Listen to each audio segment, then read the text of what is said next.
இன்னைக்கு நம்ம பார்க்க போறது எப்படி நீரை சேமிப்பது என்பதை பத்தி தான். நம்ம எல்லா இடத்துலயுமே தண்ணி பந்தம் வந்துடுச்சு. நமக்கு தேவையான தண்ணி மட்டும்தான் பயன்படுத்தணும். ஒரு சிலர் குழாயை திறந்தாங்கன்னா மூடவே மாட்டாங்க. உதாரணம் பல் தேய்க்கிறது. நம்ம பல் தேய்க்கிறப்போ குழாயை திறக்கணும்ன்ற அவசியமே இல்லை. பிரஷ் பண்ணி முடிச்சப்புறம் குழாயை திறந்து தண்ணியை பயன்படுத்தினா போதுமே. காலையில பல் தேய்ச்சி முடிச்சப்புறமா என்ன பண்ணுவோம், கழிவறை நோக்கித்தான் நம்ம போவோம். ஏற்கனவே துணி துவைச்சு தண்ணி வச்சிருந்தா அதை நம்ம பயன்படுத்திக்கலாம். இந்தியன் டாய்லெட்டா இருந்தா தண்ணிய அதிகமா நம்ம பயன்படுத்த வேண்டாம். வெஸ்டர்ன் டாய்லெட்ல பெரிய பிரச்சனை, தண்ணிய அதிகமா பயன்படுத்த வேண்டியிருக்கு. இதுக்கப்புறம் என்ன பண்ணுவோம், ஷேவ் பண்ண போயிடுவோம். ஷேவிங் பண்ணும்போது என்ன பண்ணுவோம், அது முடிக்கிற வரைக்கும் சிலர் பாத்தீங்கன்னா குழாயை திறந்தே வச்சிருப்பாங்க. தேவையா அப்படின்னு நீங்களே யோசிச்சு பாருங்க. தேவையான சமயத்துல குழாயை திறந்து உடனே குழாயை மூடிட்டோம்னா தண்ணி அதிகமா வேஸ்ட் ஆகாது. அடுத்து என்ன செய்வோம், குளிக்கிறதுக்கு வந்துருவோம். ஷவர்ல தான் குளிக்கணும்னு எந்த கட்டாயமும் இல்லைங்க. பக்கெட்ல தண்ணியை வச்சுக்கிட்டு குளிச்சா தண்ணி நிறையவே சேமிக்கலாம். அதெல்லாம் முடியாது, ஷவர்ல தான் குளிக்கணும்னா இப்போ நிறைய மாடல் வந்திருக்கு.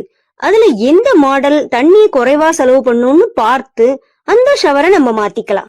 சரி, எப்படியோ குளிச்சிட்டோம். அடுத்தது என்னன்றீங்க, துணி துவைக்கணுமே. வீட்டுல இருக்கிற எல்லாரோட துணிகளையும் ஒரே நேரத்துல மொத்தமா துவைக்கணுங்க. அப்பதான் தண்ணி பிரச்சனைய ஓரளவு நம்ம சமாளிக்கலாம். காலையில எழுந்ததுல இருந்து நம்மளோட அடிப்படை வேலைகள் முடிஞ்ச உடனே என்ன பண்ணுவோம், அடுப்படிக்கு போயிடுவோம். அதுதாங்க பிரேக்ஃபாஸ்ட். காலையில சாப்பிட்டதும் என்ன பண்ணுவோம், ஒவ்வொருத்தர் தட்டா சுத்தம் பண்றதை விட எல்லா தட்டு டம்ளர் எல்லாத்தையும் ஒரே நேரத்துல சுத்தம் பண்ணோம்னா தண்ணிய கண்டிப்பா நல்லா சேமிக்கலாம். இதுக்கும் நம்ம இதெல்லாம் யூஸ் பண்ணலாம்னா, அரிசி கழுவின தண்ணியை எடுத்து வச்சுக்கலாம். காய்கறி சுத்தம் பண்ணி அந்த தண்ணியை வச்சிருப்போம் ஒரு பாத்திரத்துல, அதையும் யூஸ் பண்ணிக்கலாம். கிச்சன்ல குழாயெல்லாம் ரொம்ப தேவைன்னா தான் திறக்கணும். குழாயில ஏதாவது ரிப்பேர் இருந்தா உடனே நம்ம அதை சரி செஞ்சுக்கணும். தண்ணி எல்லாம் ஒழுகிட்டு இருக்கிற குழாய்களை இம்மீடியட்டா மாத்திட்டு வேற புது குழாய் போட்டாதான் இந்த தண்ணி பிரச்சனையை நம்ம சமாளிக்க முடியும். சாப்பிட்டப்புறம் தண்ணி குடிக்கிறப்போ சிலர் என்ன பண்ணுவாங்க, நிறைய தண்ணியை டம்ளர்ல எடுத்துப்பாங்க. ஆனா கொஞ்சம் குடிச்சிட்டு அப்படியே மீறி வைப்பாங்க.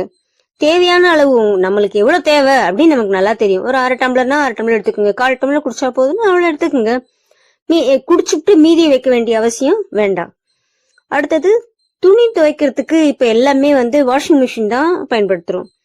வாஷிங் மிஷின்ல ஒரு தடவை துணி துவைக்கணும்னா எவ்வளவு தண்ணி வேணும் தெரியுமா, 250 லிட்டர்.